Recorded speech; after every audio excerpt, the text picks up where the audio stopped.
Hey everybody, I just wanted to do a quick presentation about the role of words in creating or relieving anxiety. There's lots of anxiety to go around always, but right now you might be feeling it a little bit more than usual because of schedule changes and differences in how you do things and coming up with new ways of navigating school and not seeing your friends as much as you used to, or maybe much at all.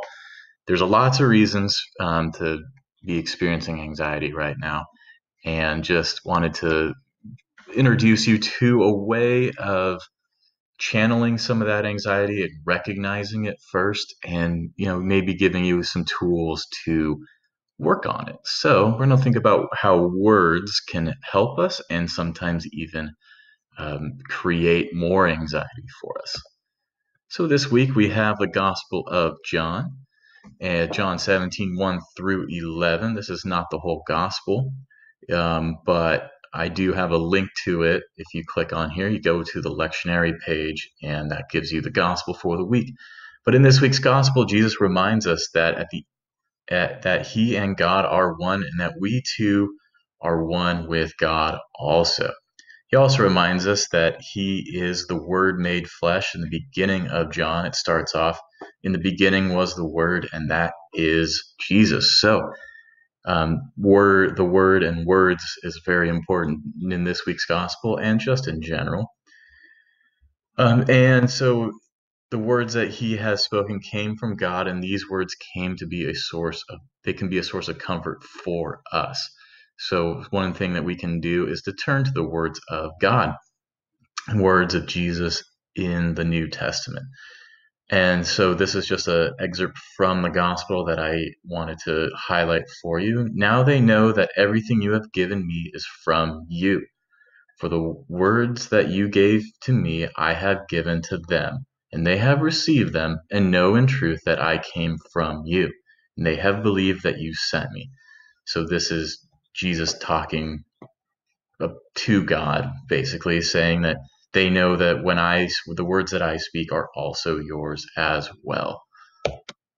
So sometimes we forget, though, that we forget God's words, and it's important to know that we all do this. And especially if we get anxious or afraid, exhausted or stressed, we can forget sometimes the words of Jesus and the words of God, and we can forget that maybe, especially that we're loved, and can forget that Jesus is a person, is someone we can turn to. God is we can turn to God to help us. We might forget this, and we can do something about it though. And the first step is just recognizing when we might be in a low mood, when we are feeling stressed, when we are feeling anxious. It's simply just to be mindful of this, because if you're not aware that it's happening, then you won't even know to do something about it. So, first step is recognizing in yourself when you are feeling this way. Here are 11 words to watch out for: all, always, everyone, everything, have to, must, never, no one, none, and should. Are these words bad words always? No, they're not. You could probably come up with a sentence for every single one of these words that would be positive, like all my friends are amazing, or everything is going wonderfully, or um, I never feel sad. You could come up with a lot of great ones.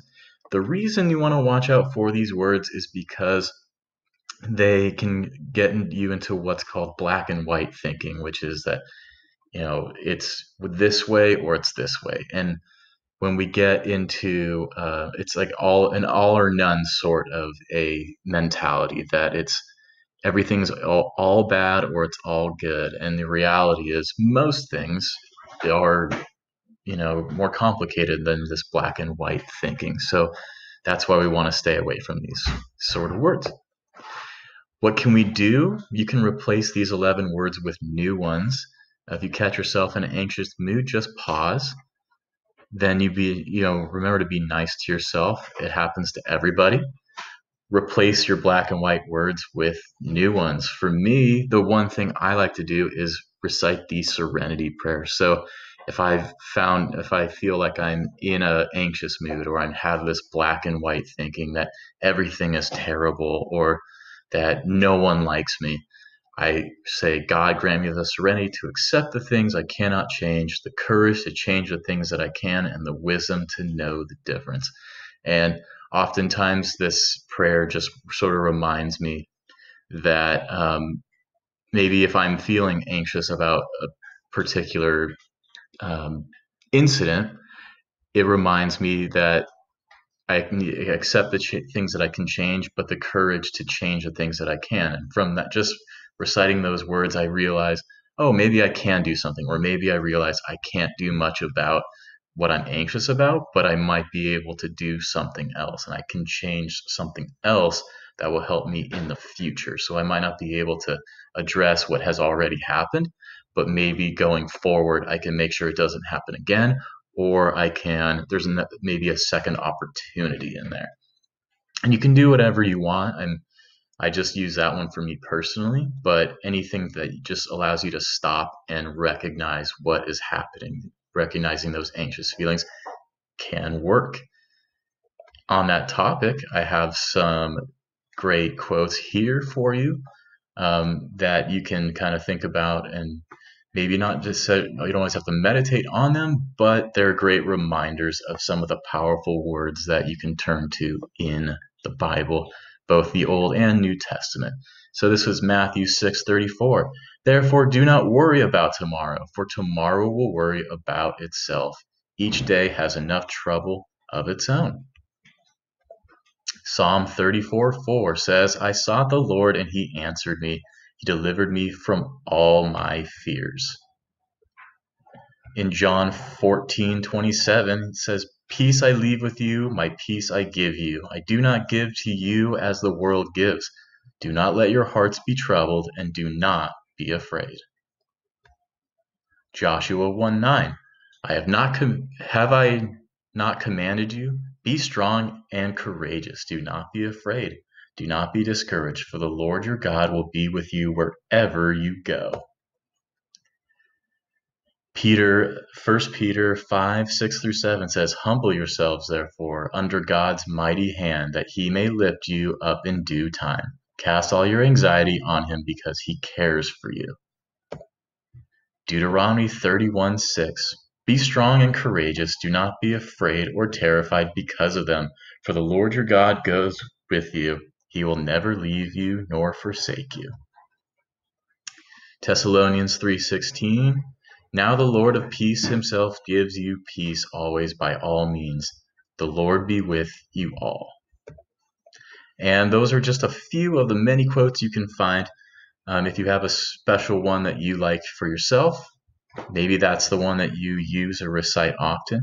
If you want to use the Serenity Prayer, there's a lot of things outside the Bible too that we use in church all the time that can also help you with this. But the point is to just stop what you're doing and to do a little bit of reflection and a little bit just be mindful of what's going on. So I hope you found this helpful. If you have any questions, as always, you can ask. And if you would like more of an explanation, come and join us on Sunday and we can talk about it. So I hope you're all doing well.